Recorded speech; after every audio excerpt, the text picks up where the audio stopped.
Dende principios de semana desenvolvese no Auditorio de Ribeira a primeira residencia artística para a preparación e posta a punto de Heroes en decembro, a representación que abrirá a mostra de teatro mañá venres. Trátase dunha colaboración entre as compañías Ancoraxe, Vórtice Escénico e o Centro Dramático Galego para levar a escena unha adaptación do texto de Eva Mir que aborda a temática do suicidio adolescente. Estrenamos aquí en Ribeira,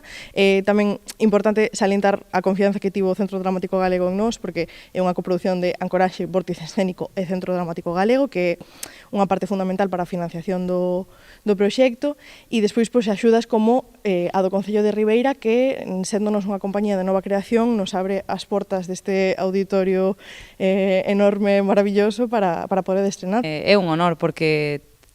ao final eu creo que todas as miñas compañeiras, máis eu, creo que nos metimos a ser intérpretes por poder facer este tipo de textos que conten historias e que toquen a xente e que signifiquen algo. Este tema tan importante, además, estreando en setembro, que é o mes da prevención do suicidio.